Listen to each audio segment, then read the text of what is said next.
earthly sanctuary. Dalawa po yun. Yung binigay po na measurement na detalye kay Moses, yung sanctuary po na yun, meron siyang heavenly pattern. Kaya po, sabi sa kanya ng Panginoon, gawin mo ang lahat sang-ayon sa ibinigay ko sa iyo tularan or pattern. Yes. Gawin mo sang-ayon sa pattern na binigay ko sa iyo. Ibig sabihin, meron pong sanctuary sa langit. So ito po yung ilan sa mga kailangan natin i-establish. And then, yun pong 2,300 days, kailangan siyang ma-fulfill. Sang-ayon sa binigay na message na prophecy kay Daniel. So ito po yung sinabi sa kanya. And he said unto me, in 2,300 days then shall the sanctuary be cleansed. Tanong. Bago yun, meron po tayong 3 points lang na kailangan natin tignan ng maigi. Una, yung 2,300 days, and then yung sanctuary, and pangatlo, yung cleansing ng sanctuary. So, bibigyan ko lang po kayo ng konting chart. Ito pong prophecy na to, magsa-start from rebuilding ng Jerusalem ng 457 BC.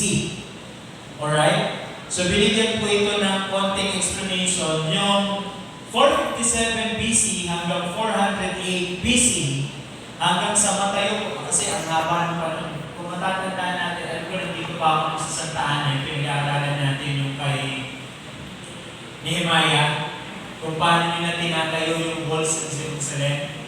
Diba? Sobrang tagal bago nila natayo. Bakit po? Bakit ang tagal? Magtataka kayo, bakit ang tagal bago natayo yung Jerusalem? Alam niyo kung bakit? Huwag natin kalimutan na nung tinatayo nila yung Jerusalem, kailangan nilang umawak ng espada sa kabilang kamay. Bakit?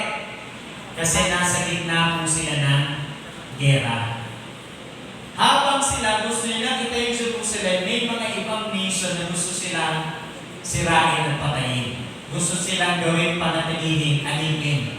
Kaya po, sobrang tagal bago natayo yung Jerusalem at naging talagang nation na sila. And then, yung 69 weeks hanggang sa baptism of Christ ng 27 AD, at yung 70 weeks, sabi ng Panginoon, bibigyan ko kayo ng 70 weeks. Ano po ang nakapaloob sa 70 weeks? Mga kapatid, yung nakapaloob po 70 weeks, Sister Jane, ang sabi ng Panginoon sa Israel, sa bayan niya, bibigyan ko kayo ng 70 weeks, tapusin ninyo ang kasalanan. Ito pong sanctuary doctrine na meron tayo sa Adventist faith. Ang pinag-uusapan po dito, there is a problem of sin. Mga kapatid, there is a problem of sin at kailangan resolbahan. Sabi ng Diyos, kayo ang bayan ko, tapusin ninyo yung kasalanan para matapos na. Kaya lang, ang nangyari po, ano po nangyari ng 34 AD?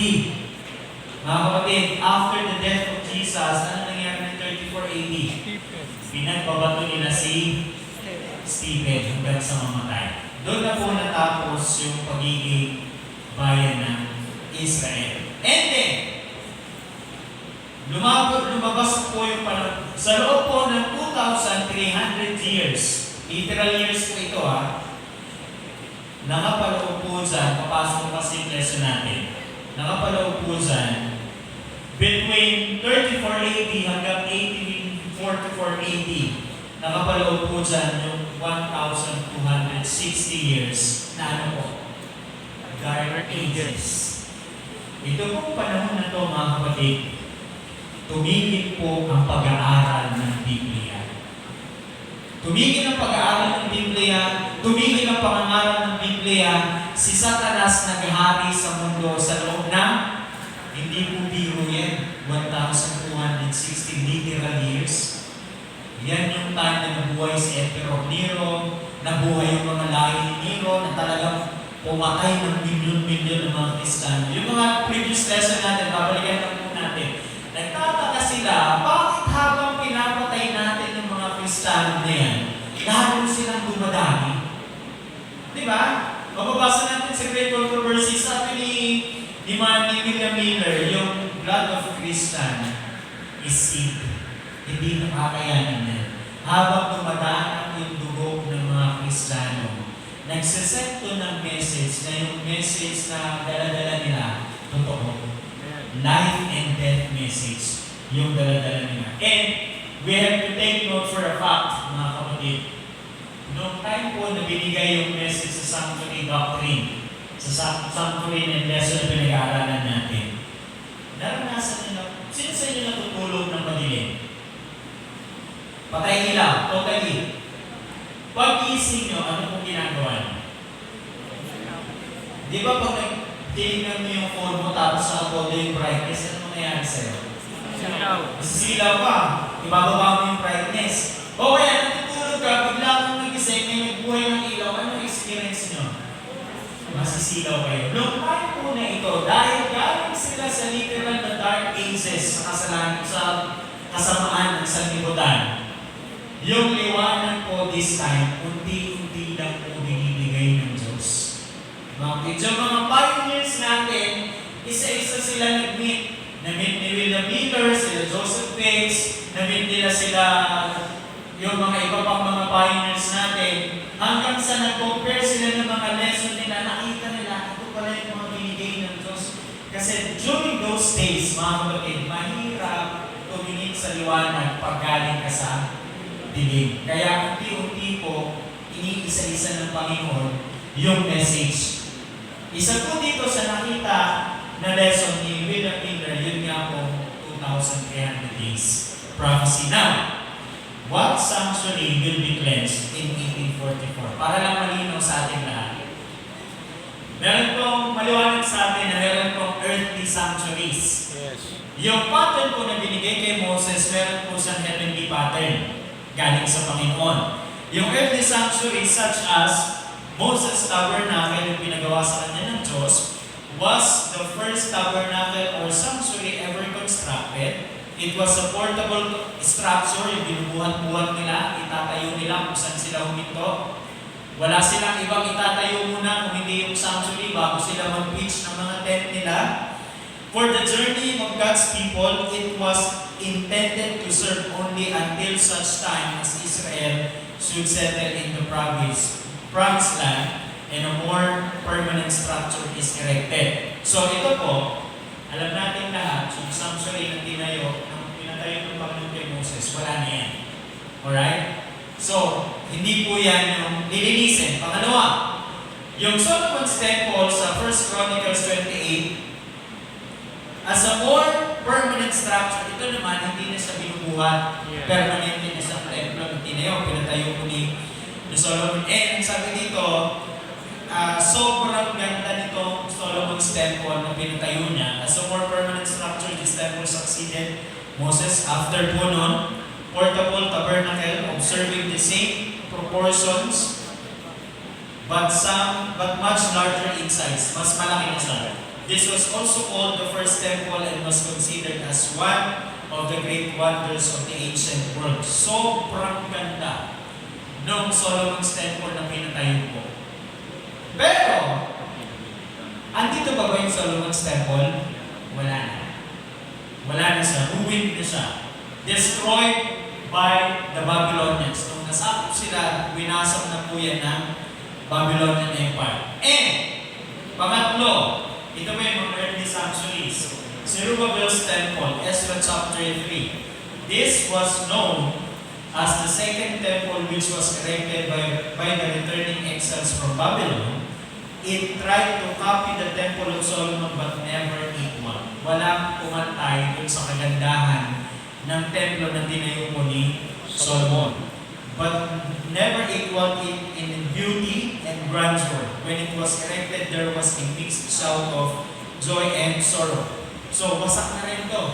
Wala na rin po siya sa panahon na yan. Kung titignan natin, yung pagitan po ng Old Testament period at ng New Testament period, meron po itong pagitan na 400 silent years.